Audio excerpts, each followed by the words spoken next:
The morning sun cast a golden glow over the Mars colony's main dome as Commander James Miller stood at the observation deck. He smiled, watching the celebration preparations below. 10 years of peaceful space exploration was no small achievement. Flags from every Earth nation fluttered under the dome's artificial breeze, a testament to humanity's unity in space. "Commander, you should see this."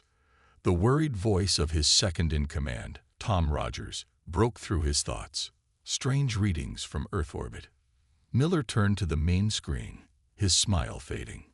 Hundreds of unknown objects had appeared near Earth's orbit. They weren't meteors. Their movements were too precise, too coordinated. "Get me Earth Command," Miller ordered, his heart racing. The screen remained dark. "Communications. All channels to Earth are dead, sir." Rogers' fingers flew over the controls. "Wait, we're receiving a broadcast. It's being transmitted everywhere." The screen flickered to life, showing a creature Miller had never seen before. Its blue-scaled face and multiple eyes would have been fascinating under different circumstances, but the cold intelligence in those eyes sent chills down his spine. "People of Earth," the creature spoke in perfect English. "I am High Commander of the Galactic Council Fleet. Your unauthorized expansion into space has violated Council law. Your species was contained to Earth for a reason. Your violent nature and unpredictable behavior make you unfit for galactic civilization. You were warned through our signs, which you ignored." Miller's mind raced. Signs, the mysterious crop circles, the unexplained signals, they hadn't been attempts at communication. They had been warnings. "As per Council law," the alien continued, "your punishment has been decided. Your military installations will be destroyed. Your space capabilities will be eliminated. You will be returned to your proper place." The screen went dark. Seconds later, the Mars colony's sensors lit up with massive energy readings from Earth. "My God," Rogers whispered. Through the colony's powerful telescopes, they watched in horror as bright beams of light struck Earth's surface. Major military bases disappeared in flashes of light. Spaceports crumbled. Naval fleets burned. Miller grabbed the emergency broadcast system. "All personnel to battle stations. This is not a drill. I repeat, this is not a drill." But what could they do? The Mars colony was a scientific and civilian installation. Their few defense weapons were designed to destroy asteroids, not fight an alien armada. "Sir," a young technician called out, "I'm picking up transmissions from the dark side of the moon. The lunar base is still operational. They're fighting back." The main screen showed humanity's first space battle. The lunar base's rail guns, designed for mining operations, now fired chunks of metal at near-light speed at the alien ships. 2 alien vessels exploded, caught off guard by the primitive but effective weapons. "They didn't expect us to fight back," Miller realized. "They thought we'd just surrender." Emergency broadcasts began pouring in from Earth. Despite the devastating first strike, humanity was not giving up. Military bases hidden in mountains had survived. Underground installations were launching counterattacks. Civilian spacecraft were being weaponized on the spot. "Commander," Rogers called out, his voice stronger now. "Earth Command has initiated Protocol Omega. All space colonies are to switch to military operations. We're to begin converting our mining equipment into weapons." Miller nodded, a grim smile forming on his face. "Send word to every survivor on Earth. Mars stands with you, and get me everything we have on converting our mining lasers into weapons. If these council members think humanity will just roll over and die, they're in for one hell of a surprise." As he watched his people rush to prepare for war, Miller thought about Earth's long history. Humans had fought countless wars amongst themselves. They had survived plagues, disasters, and their own destructive nature. Each time, they had emerged stronger. "These aliens think they're punishing us," he muttered.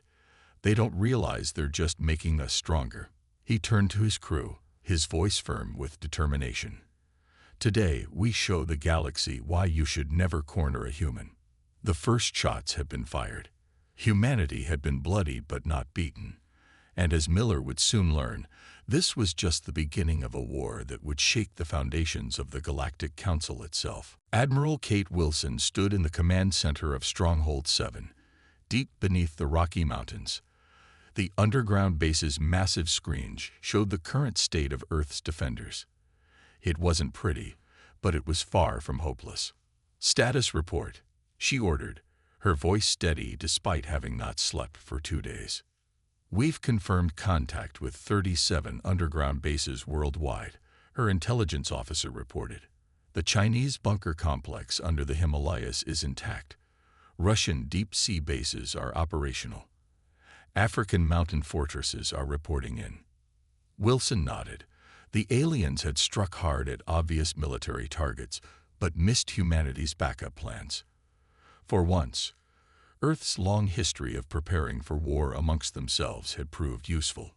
"What about the crashed alien ship in Brazil?" she asked. A scientist stepped forward, his eyes bright with excitement despite his exhaustion. "We've made incredible discoveries, Admiral. Their technology isn't actually that far beyond ours. It's just different. They use crystal-based computing while we use silicon. Their weapons are energy-based, while we stuck to physical projectiles. Can we use any of it?" "Better." The scientist grinned. "We can improve it.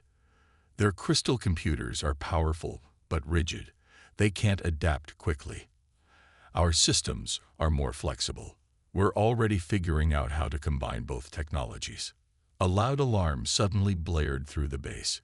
Alien patrol detected. Someone shouted, "They're scanning the mountain range." "Hold positions," Wilson commanded. "Let's see how good their scanners really are." Everyone watched tensely as the alien ships passed overhead. The base's screens showed 3 disc-shaped craft moving slowly across the mountain peaks. Minutes passed. Finally, the ships moved on. "They didn't detect us," Wilson said, allowing herself a small smile. "Their scanners must be calibrated for their own technology. They're not looking for our primitive methods of hiding." The intelligence officer spoke up again. "Admiral, we're receiving a transmission from Mars Colony. Commander Miller has converted their mining operation into a weapons factory. They're producing mass drivers using the colony's mineral processors." "Clever," Wilson muttered. "The Council's ships are designed to defend against energy weapons. They won't expect chunks of metal moving at relativistic speeds." She turned to her staff. "What else have we learned about our enemies?" The science team brought up detailed scans of the alien ships. "They're incredibly specialized, Admiral. Each alien species in the Council handles specific tasks.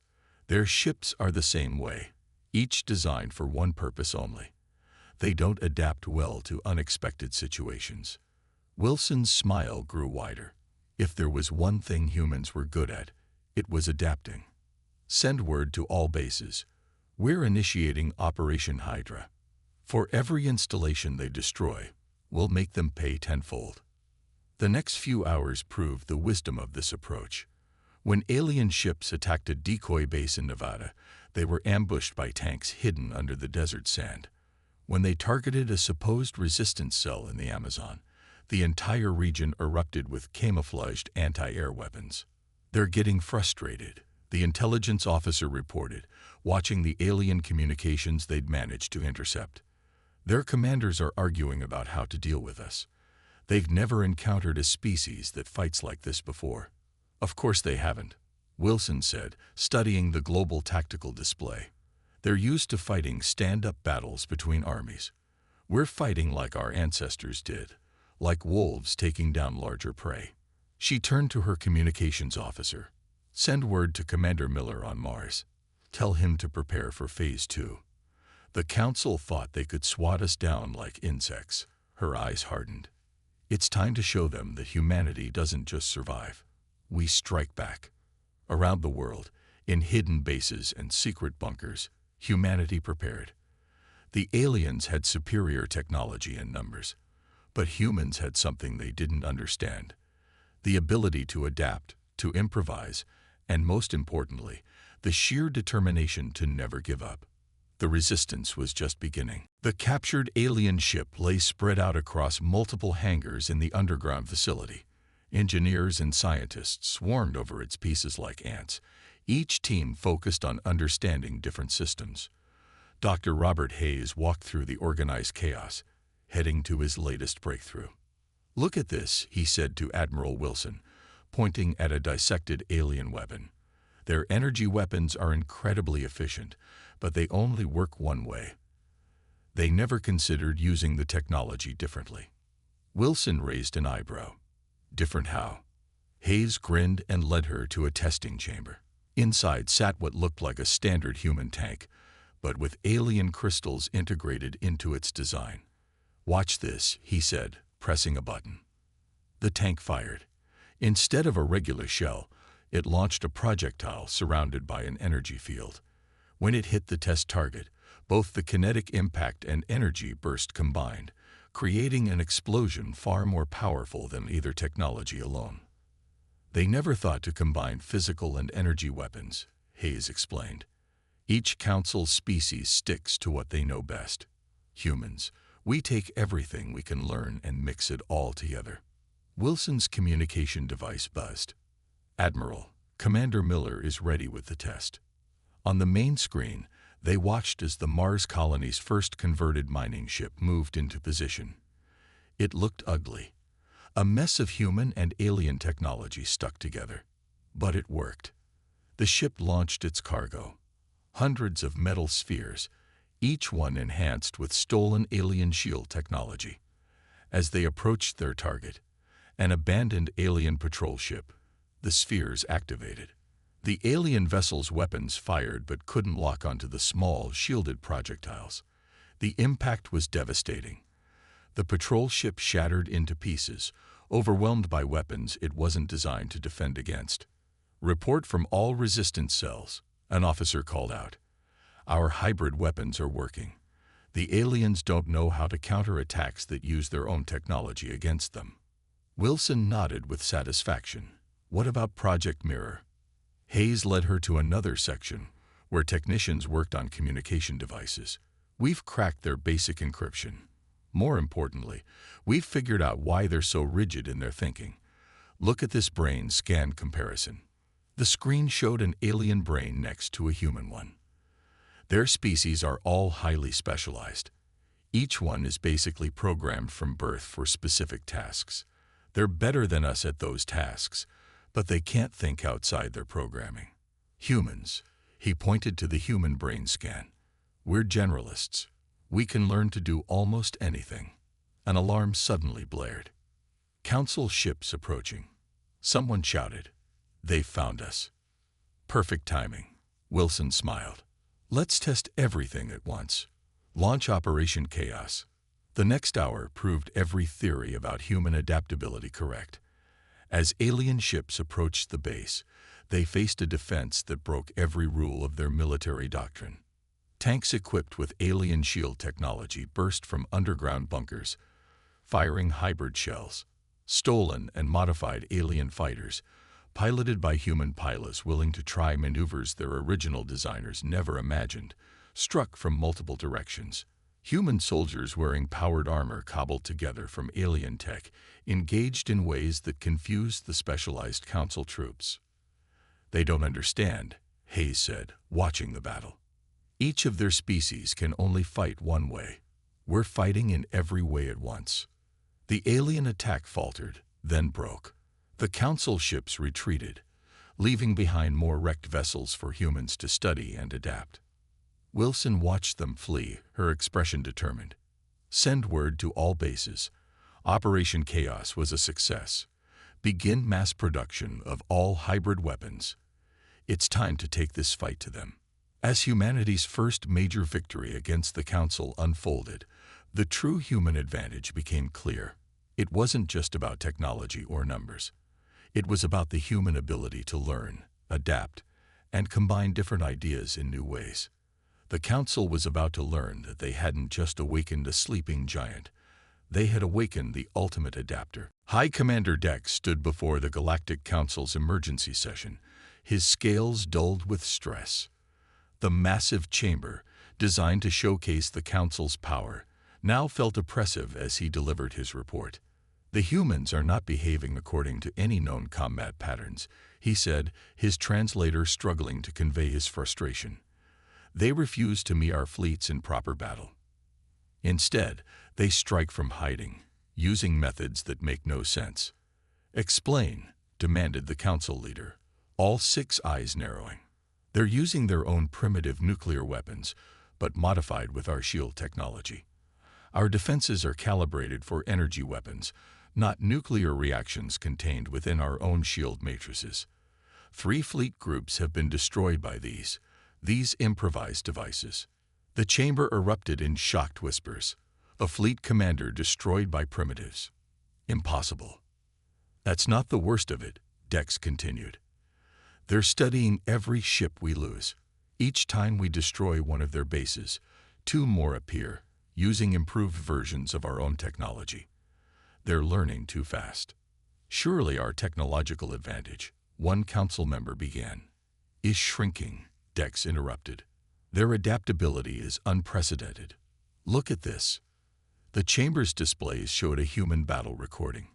Council ships, each designed for specific combat roles, faced a chaotic swarm of human vessels. The human ships were ugly, clearly retrofitted with stolen Council technology, but they were terrifyingly effective. They switched between different combat styles randomly, making it impossible for the specialized Council ships to counter them. "We designed our ships to be perfect at their assigned tasks," Dex explained. "The humans don't care about perfection. They build ships that can do everything adequately, then change tactics faster than we can respond. Surely they can be overwhelmed with superior numbers," another council member suggested. "We tried." Dex's scales rippled with embarrassment. "They let us push them back to one of their population centers. When our forces concentrated for the final attack." He played another recording. The council chamber fell silent as they watched an entire attack fleet disappear in a massive explosion. "They detonated their own city," Dex said quietly. "They sacrificed millions of their own people to destroy our ships. Who does that? Their resistance makes no sense," the council leader mused. "Their weapons are irrational combinations of technologies. Their tactics ignore all established military doctrine. Even their communication methods keep changing. We can't break their codes because they're using outdated radio signals one day and quantum entanglement the next." "There's more," Dex added reluctantly. "Other species are watching. The Centauri Confederation has already sent a formal protest about our attack on Earth. They're calling it excessive force against an emerging civilization. The trading guilds are threatening to suspend our shipping rights." The council chamber erupted in argument. This was unprecedented. The council had enforced galactic law for 10,000 years. No species had ever caused this much trouble. "Order." The council leader's voice cut through the chaos. "High Commander, your recommendation." Dex straightened. "We must end this quickly. Commit our full fleet. Overwhelm them before they can adapt further, before they can spread their chaos to other species." "Approved." "How long to gather the fleet?" 3 solar cycles. But Dex hesitated. "There's one more thing. We've detected unusual energy readings from their Mars colony. They're building something big, something that combines their primitive nuclear technology with our advanced power systems. Our scientists can't even predict what it might do." The council leader's expression darkened. 3 cycles may be too long. Launch the attack as soon as possible. These humans must be stopped before they... An aide rushed in, interrupting the council session, something that hadn't happened in centuries. "Emergency report. Human forces have just destroyed our main shipyard in the Orion sector. They used our own transportation technology to send their hybrid weapons directly inside our shields." In the stunned silence that followed, the council leader spoke what everyone was thinking. "What have we awakened?" Commander Miller stood in the Mars colony's main hangar, looking at humanity's greatest gamble. Operation Phoenix was about to begin, and everything depended on the next few hours. Final checks complete. Dr. Hayes announced, his voice tense. "The fusion crystal core is stable. All hybrid systems are green." The massive ship before them was unlike anything ever built by humans or aliens. Its hull combined Earth metals with Council crystals. Its engines were a mix of human nuclear power and alien drive systems. Most importantly, its weapons were something entirely new. "Status of the Council fleet?" Miller asked. "They're gathering for their final attack on Earth." Admiral Wilson's voice came through the comm system. "Our spies confirm they've committed 90% of their forces. They're desperate to end this before we get any stronger." Miller smiled grimly. "Perfect. They've done exactly what we wanted." He turned to his crew. "Battle stations. Everyone. Today we show them what humanity can really do." The massive ship, named Phoenix, lifted off from Mars. It looked ugly by both human and alien standards, a mixture of smooth alien crystals and brutal human engineering. But its appearance didn't matter. What mattered was what was inside. As Phoenix approached the gathered Council fleet, alarms blared through alien ships. They had never seen energy readings like this before. Their scanners couldn't make sense of the human vessel's power signature. "They're launching interceptors," Hayes reported. "Standard Council combat doctrine. They'll try to overwhelm us with numbers." "Launch countermeasures," Miller ordered. Phoenix released thousands of small objects. The Council ships prepared to destroy them, but these weren't weapons. They were mirrors. Special mirrors made from Council crystals, arranged in a pattern based on human fractal mathematics. When Phoenix activated its main weapon, the beam split and reflected off each mirror. One shot became thousands. The Council fleet's perfectly ordered formation became their weakness. There was nowhere to dodge. "Energy web complete," Hayes called out. "Firing main gun." The weapon was humanity's masterstroke, a combination of nuclear fusion and Council crystal technology that created a new type of energy beam. When it hit the mirrors, each reflection gained power instead of losing it. Council ships began exploding as the energy web touched them. Their shields, designed to block single powerful hits, couldn't handle attacks coming from every direction at once. "Message from Earth Command," an officer shouted. "Ground forces are launching the synchronized attack." Across Earth, resistance forces emerged from hiding. Hybrid tanks burst from underground bunkers. Modified fighters rose from hidden bases. But most importantly, dozens of smaller versions of Phoenix's weapon activated, creating a planet-wide energy web that trapped the Council fleet. "Their formation is breaking," Hayes reported excitedly. "They don't know which way to turn. Their combat programming can't handle this many simultaneous threats."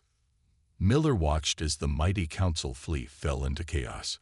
Some ships tried to flee, only to run into the energy web. Others attempted to fight back, but couldn't target the constantly reflecting beams. A few simply shut down, their crews overwhelmed by the impossible situation. "Message from the Council flagship," a communications officer announced.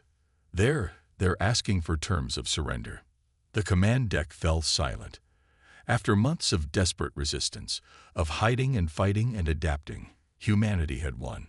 Not through superior numbers or advanced technology, but through innovation and unpredictability. "Tell them we accept their surrender," Miller said, "and inform Admiral Wilson that Operation Phoenix is a success. Earth is free." As celebrations erupted across Earth and Mars, Miller looked at the scattered Council fleet. Humanity had just proven something important. It wasn't the strongest or most advanced species that survived, but the one most capable of adaptation. The galaxy would never be the same. The Grand Council chamber had never seen anything like this. Admiral Wilson stood at the center of the vast room, her simple human military uniform a stark contrast to the ornate robes of the Council species around her. But now, she wasn't a rebel leader. She was Earth's official representative. "The terms of surrender are non-negotiable," she stated, her voice carrying clearly through the translator crystals. Behind her, the Phoenix hung visible through the station's massive windows, a constant reminder of human ingenuity. This is unprecedented. The council leader sputtered. No species has ever demanded terms from the council. We have ruled the galaxy for 10,000 years. And that rule ends today, Wilson replied calmly. She gestured, and Dr. Hayes stepped forward with a data crystal. We found evidence in your own databases. The council didn't just attack Earth. You've been suppressing developing species across the galaxy for millennia. The chamber erupted in shouts and protests. Wilson waited for them to quiet down before continuing. Every time a species showed signs of developing differently from council standards, you isolated them.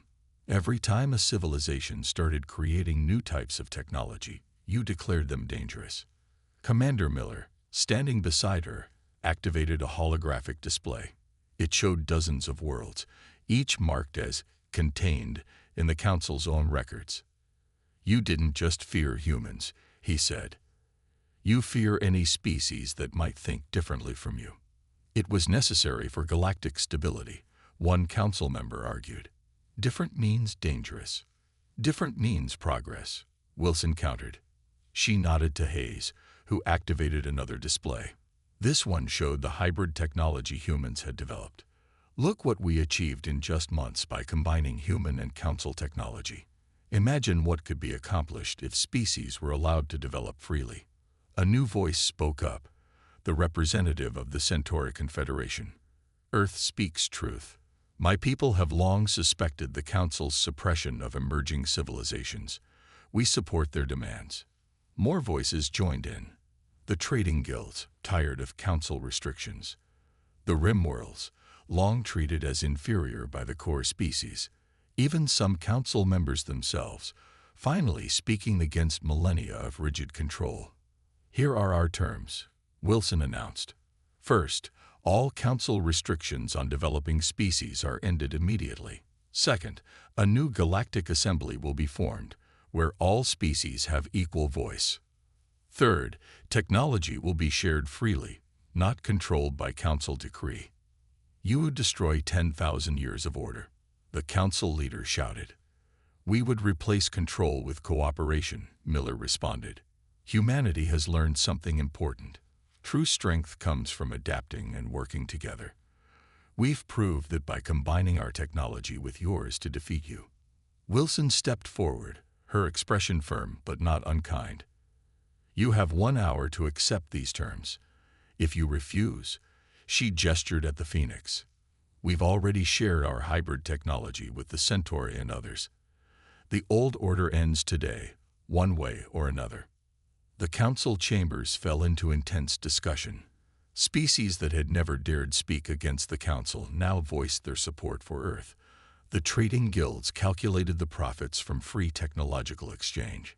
Even some council species began arguing in favor of change.